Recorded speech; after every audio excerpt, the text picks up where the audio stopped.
ভিডিওটিতে ক্লিক করার জন্য আপনাদেরকে জানাই অসংখ্য ধন্যবাদ। আপনারা দেখছেন আপনাদের প্রিয় YouTube channel West Bengal DA salary. West বেঙ্গলের ডিএর আপডেট এবং বেতন বৃদ্ধির আপডেট প্রতিদিনের জন্য পাবেন, তাই অবশ্যই চ্যানেলের সাথে থাকুন। চ্যানেলটিকে সাবস্ক্রাইব করে পাশে থাকা বেল আইকনটিতে প্রেস করে রাখুন প্রতিদিন সরকারি কর্মচারীদের লেটেস্ট আপডেট পাওয়ার জন্য।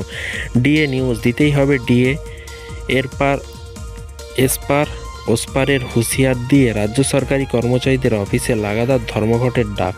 কি বলা হয়েছে চলুন এক নজরে দেখে নিয়ে যায়। দিতেই হবে বকেয়া মহার্ঘ ভাতা ডিএর দাবিতে এবার রাজ্য সরকারি অফিসে লাগাতার ধর্মঘটের ডাক দিল সংগ্রামী যৌথ মঞ্চ। বকেয়া ডিএ বা মহার্ঘ ভাতা মেটানোর দাবিতে আগামী 29 জানুয়ারি থেকে ফের লাগাতার ধর্মঘটের হুঁশিয়ারি দিল সংগ্রামী সরকারি কর্মচারীদের সংগঠন সংগ্রামী যৌথ মঞ্চ। সোমবার সংগ্রামী যৌথ মঞ্চের তরফে এক সাংবাদিক বৈঠক থেকে কিন্তু জানানো হয়েছে বকেয়া ডিএর দাবিতে আগামী 19 জানুয়ারি কলকাতায় মহামিছিল হবে এবং ওই মিছিলে শেষে শহীদ মিনারের সভা হবে।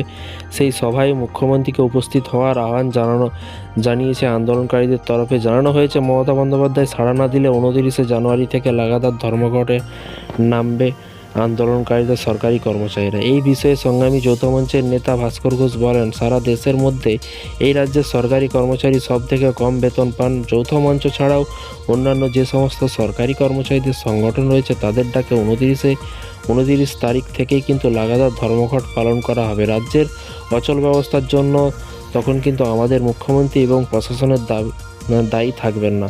এবং প্রসঙ্গত উল্লেখ্য, রাজ্য সরকারি কর্মচারীদের জন্য সাম্প্রতিক 4% মহার্ঘ ভাতা ঘোষণা করেছেন মুখ্যমন্ত্রী মমতা বন্দ্যোপাধ্যায়।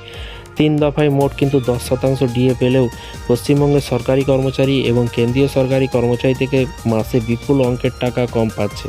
এই মুহূর্তে রাজ্য সরকারি কর্মীরা 10% হারে ডিএ পেলেও কেন্দ্রীয় সরকারি কর্মচারীদের তুলনায় কিন্তু 36% কম ডিএ পাচ্ছে। কেন্দ্রীয় সরকারি কর্মচারীরা 46% হারে ডিএ পাচ্ছেন। 2024 সালে লোকসভা ভোটের আগে সেই ডিএ আরও 4% বাড়তে পারে বলে মনে করা হচ্ছে। সেক্ষেত্রে কেন্দ্রীয় সরকারি কর্মচারীদের ডিএ বৃদ্ধি হয়ে কিন্তু 50%। সেক্ষেত্রে রাজ্যের সঙ্গে ফারাক কিন্তু প্রায় 40%। যদিও মুখ্যমন্ত্রী মমতা বন্দ্যোপাধ্যায় ডিএ ঘোষণা দিন সাফ দিয়েছিল ডিএটা দেওয়া ঐচ্ছিক, বাধ্যতামূলক নয়। কেন্দ্রের সঙ্গে তুলনা করলে চলবে না।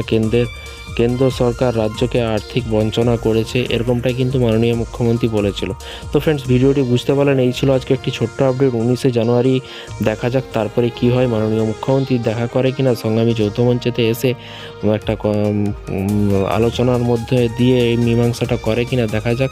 তারপরে কি কর্মসূচি নিতে চলেছে আমি কিন্তু লাইভে থাকবো। ভিডিওটি আপনারা শেষ পর্যন্ত চ্যানেলটিকে আপনারা সাবস্ক্রাইব করে রাখুন পরবর্তী লেটেস্ট আপডেট পাওয়ার জন্য। যদি কোনো ভুলে থাকে ক্ষমা করে দেবেন। ভালো থাকবেন, সুস্থ থাকবেন এবং নিজের খেয়াল রাখবেন। Thank you.